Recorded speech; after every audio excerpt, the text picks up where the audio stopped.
Gold trusted gold buyers మీరు తాకట్టు పెట్టిన బంగారాన్ని విడిపించి ఈ రోజు ఉన్న మార్కెట్ ధరకు కొనబడను.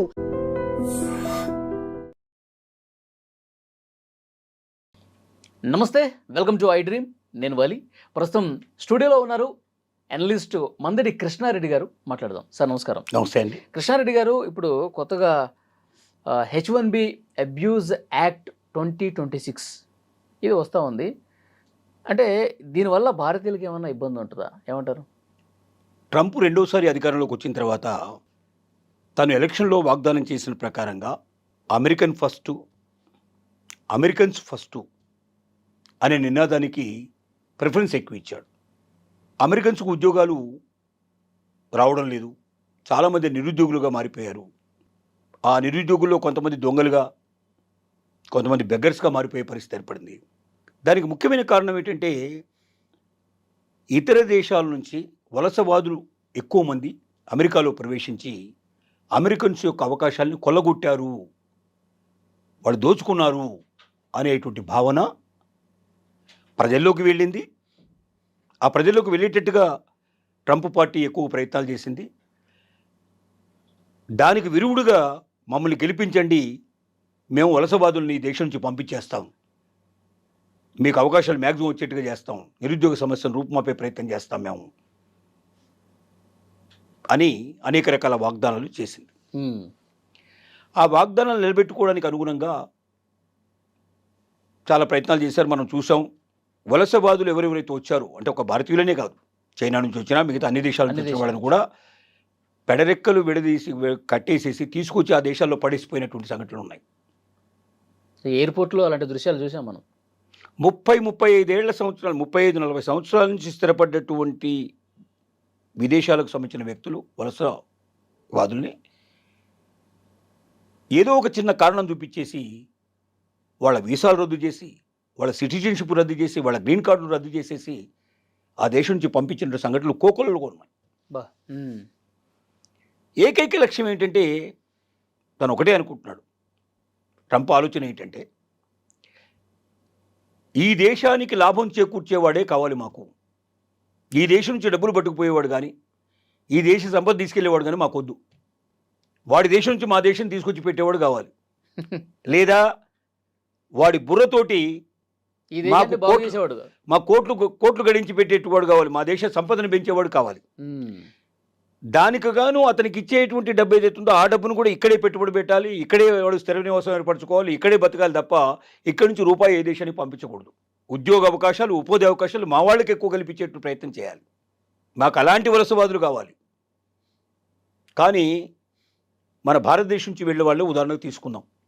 54 లక్షల మంది సుమారుగా అమెరికాకు వెళ్ళారు ఇప్పటిదాకా. వీళ్ళలో అత్యధికులు ఎవరంటే మిడిల్ క్లాస్ పీపుల్.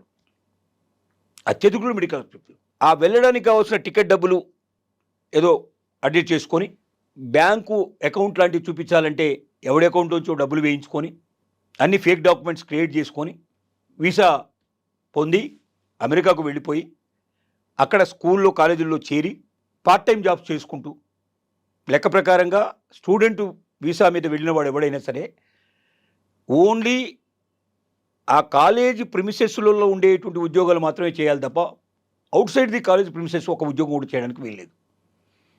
కానీ ఏ హోటల్ వెతికినా మనవాళ్ళే దొరుకుతారు, ఏ పెట్రోల్ బంక్ వెతికినా మనవాళ్ళే దొరుకుతారు, ఏ డెలివరీ బాయ్ అయినా మనవాడే ఉంటాడు. సో ఇలాంటి పార్ట్ టైం జాబ్ చేస్తారు. అది కూడా 8 గంటల కన్నా మించి చేయడానికి వీల్లేదు. కానీ 12 గంటలు, 14 గంటలు కూడా పనిచేయడానికి మన వాళ్ళు సిద్ధపడ్డారు. 2-3 జాబులు కూడా ఒకే రోజులో చేసేందుకు కూడా సిద్ధపడ్డారు. అన్ని వైలేషన్స్ మొత్తం టోటల్గా అన్ని రూల్స్ అన్ని వైలేట్ చేసే పరిస్థితి మన దగ్గర ఉన్నది. ఏ రకంగానే సరే డబ్బు సంపాదించాలి, వీలైతే అక్కడ ఖర్చులకి ఉంచుకోవాలి, ఇంకా కొన్ని వీలైతే మళ్ళీ దేశానికి కూడా పంపించాలనే ప్రయత్నం చేసిన వాళ్ళే. కాబట్టి తప్పుడు పనులు చేసినటువంటి ప్రతి ఒక్కరిని, తప్పుడు వీసాలు క్రియేట్ చేసుకొని ఫేక్ డాక్యుమెంట్స్ క్రియేట్ చేసుకొచ్చిన వాళ్ళు కానీ, ఇక్కడికి వచ్చి మళ్ళీ ఫేక్ వర్కులు చేస్తున్నట్టు వాళ్ళు అవుతున్నారు, నిబంధనలు పాటించిన వాళ్ళు కానీ, ప్రతి ఒక్కరిని ఏరిపారేయాలనేది లక్ష్యంగా పెట్టుకున్నారు. తర్వాత H1B వీసాలు. H1B వీసా అనేది ఏమిటి అసలు వాస్తవంగా అంటే, ఒక్క అమెరికాలో ఉండేటువంటి కంపెనీ తనకు ఉద్యోగులు కావాల్సి వచ్చినప్పుడు ఆ ఉద్యోగంలోకి అమెరికాలో ఉండేటువంటి పౌరులకు ఆసక్తి లేదు, అర్హత లేదు, అర్హతన ఉండకూడదు, ఆసక్తన ఉండకూడదు, అలాంటప్పుడు దాన్ని ఇతర దేశాలకు ఇవ్వడానికి అవకాశం ఉంటుంది. ఫస్ట్ ఆఫ్ ఆల్ ఆ ఉద్యోగం ఇవ్వడానికి ఏం చేయాలంటే ముందర ఆసక్తి లేని విషయాన్ని క్రియేట్ చేయాలి, అర్హత లేని విషయాన్ని క్రియేట్ చేయాలి, లేదంటే ఏదో ఒకటి క్రియేట్ చేయాలి. చేయడానికి వీళ్ళు చేసినటువంటి పని ఏంటంటే ముఖ్యంగా తక్కువ సాలరీ పెట్టడం. అమెరికన్లో ఎవరికైనా ఉద్యోగం ఇవ్వాలంటే ఖచ్చితంగా వాళ్ళకి 4 to 5 times ఎక్కువ రేట్లు ఇవ్వాలి. ఇక్కడ $100 ఇస్తే అక్కడ $500 ఇవ్వాలి. అంటే అది నియమం. ఎవరైనా సరే అమెరికన్ సిటిజన్కి ఉద్యోగం ఆఫర్ చేస్తే ఈ స్టాండర్డ్లో ఉండేటువంటి జీతం ఖచ్చితంగా ఇవ్వాల్సిందే తప్ప అంతకన్నా తక్కువ ఇవ్వడానికి వీల్లేదు. అక్కడ ఉన్నటువంటి అవసరాలు, అక్కడున్న పరిస్థితిని బట్టి బ్రతుకు తెరువుకి ఎంత కావాలనే దాన్ని వాళ్ళు డిసైడ్ చేశారు. అక్కడ లేబర్ డిపార్ట్మెంట్ పర్మిషన్ తీసుకోవాలి.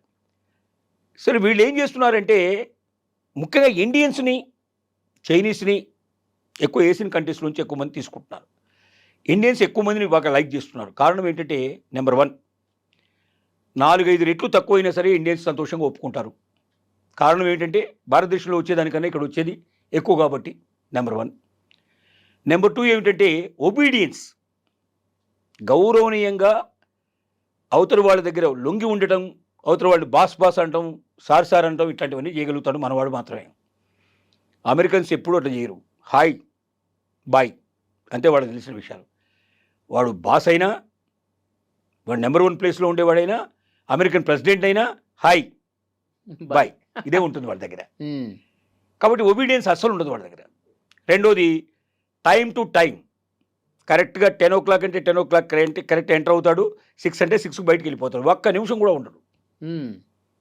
పార్ట్ టైం చేయడం కానీ, ఎక్స్ట్రా చేయడం కానీ, సండేస్ హాలిడేస్లో వచ్చి పని చేయడం కానీ ఇట్లాంటివన్నీ ఉండవు. భారతీయులు వీటన్నిటికి విరుద్ధంగా తక్కువ శాలరీలో పని చేయగలరు, 4-5 times తక్కువైనా పని చేయగలరు, ఎక్కువ సమయమైనా ఉండగలరు. ఒబీడియన్స్ అసలు మిగతా ప్రపంచంలో అన్ని దేశాల కన్నా మన వాళ్ళు ఎక్కువ చూపించగలుగుతారు. సండేస్ హాలిడేస్ పని చేస్తారు, ఎక్కువ పార్ట్ టైం, ఎక్కువ టైం కూడా కావాలంటే కూడా 6 అయిపోయిన తర్వాత కూడా అవసరమైతే 2 hours 2 hours 3 hours ఉండి పని చేయమంటే కూడా చేస్తారు. ఎక్కువ పని తీసుకోవచ్చు, తక్కువ శాలరీ ఇవ్వచ్చు.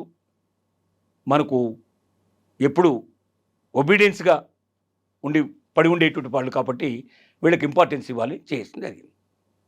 అందుకే ఇవాళ సీఈఓలు కూడా ప్రపంచ ప్రసిద్ధి చెందిన గూగుల్ కానీ లేకపోతే మిగతా అన్ని పెద్ద సంస్థలు, అన్ని సంస్థల్లో కూడా ఇవాళ మన వాళ్ళే హైయెస్ట్ పొజిషన్లో ఉన్నారు మన వాళ్ళు.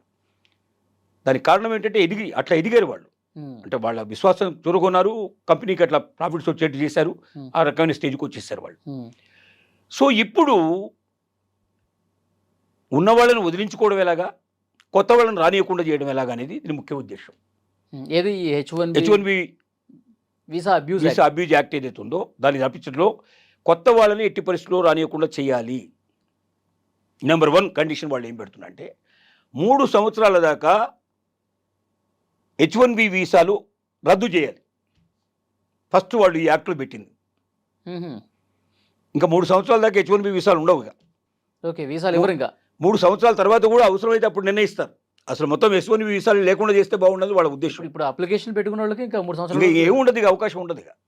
ఓకే. నెంబర్ 2 ఏమిటంటే అది హైయెస్ట్ శాలరీ పే చేయాలి. $2 lakhs per annum compulsory pay చేయాలి. $2 లక్షల అంటే సుమారుగా 1,85,00,000 1,90,00,000 సంవత్సరానికి. ఆ ఉద్యోగాలు అది మాత్రమే H1B వీసాలు ఉండాలి. H1B వీసా ఇవ్వాలంటే మినిమం అంత హైయెస్ట్ శాలరీ ఉండే వాళ్ళకే H1B వీసాలు ఇష్యూ చేయాలి. అంటే అంత క్వాలిటీ పీపుల్ మాత్రమే మీరు ఉద్యోగంలో పెట్టుకోవాలి. ఇప్పుడు ఎందుకు అమెరికన్స్ని తీసుకోకుండా ఇతర దేశాల వాళ్ళు తీసుకుంటున్నారు? తక్కువ అమౌంట్లో వస్తున్నారనే కదా. ఎక్కువ అమౌంట్కి మరి అయ్యేటప్పుడు ఎట్టి పరిస్థితులు వాళ్ళకి ఏం అవసరం ఉంటుంది? ఇక అప్పుడు అమెరికన్స్ తీసుకుంటే ఈ గొడవ అంతా లేదు కదా. ఎందుకంటే ఒక్కొక్క H1B వీసా దాడి మీద $2 లక్షల $1,00,000 వేశారు. ఇప్పుడు $1,00,000 కట్టి కానీ H1B వీసాకి అప్లై చేసే అవకాశం ఉంది. ఎవరు కట్టాలి $1,00,000? కంపెనీ కట్టాలి. అంటే సెలెక్ట్ చేసుకుంటారు వాళ్ళు, పలాని వాడిని ఇంటర్వ్యూ పిలుస్తున్నారు, అతనికి H1B వీసా ఇవ్వాలంటే $1,00,000 పే చేసి నువ్వు అతను పిలుచుకో కండిషన్ పెట్టారు. అంటే ఇక పైన H1B వీసాకు వాళ్ళు అప్లికేషన్ రావాలంటే $1,00,000తో రావాలి. ఆ అప్లికేషన్ $1,00,000 అంటే దాదాపు 1,85,00,000 2 కోట్ల రూపాయలు ఒక క్యాండిడేట్ మీద ఖర్చు పెట్టాలి. దానికన్నా అమెరికన్ తీసుకుంటే ఈ బాధలు లేవుగా. ఎందుకంటే శాలరీ అది ఈక్వల్గా ఇవ్వాల్సిందే. అమెరికన్స్కి ఏ శాలరీ ఇస్తున్నారో అదే శాలరీ ఇప్పుడు H1B వీసా మీద తీసుకొచ్చిన వాడికి ఇవ్వాల్సిందే. పైపెచ్చి మళ్ళీ $1,00,000 ఎందుకు? ఇంకా అమెరికన్ తీసుకుంటే $1,00,000 అవసరం లేదు కదా, వీసా అక్కర్లేదు కదా, లోకల్ వాడిని తీసేసుకోవచ్చు కదా. అంటే ఎట్టి పరిస్థితుల్లో లోకల్ వాడినే తీసుకుంటట్టు చేయాలి, బయట వాడిని ఆపేయాలి అనే కారణం.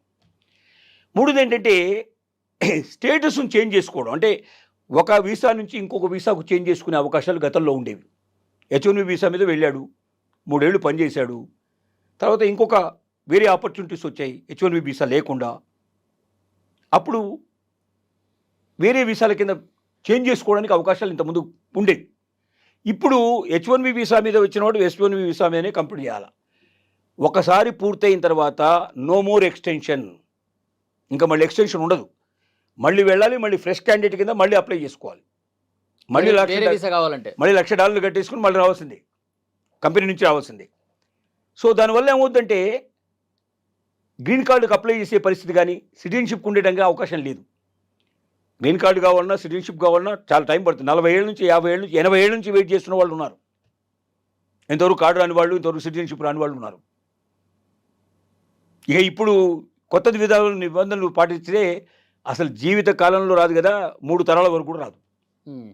సరే, ఇక్కడ ఇప్పుడు ట్రంప్ వచ్చాడు కాబట్టి అమెరికన్స్కి పెద్దపీట వేస్తాను, అమెరికాకి ఎవరైతే సంపద క్రియేట్ చేస్తారో వాళ్ళు మాత్రమే తీసుకుంటాను, ఆయన ఉద్దేశం ప్రకారం నిబంధనలు తీసుకొచ్చాడు.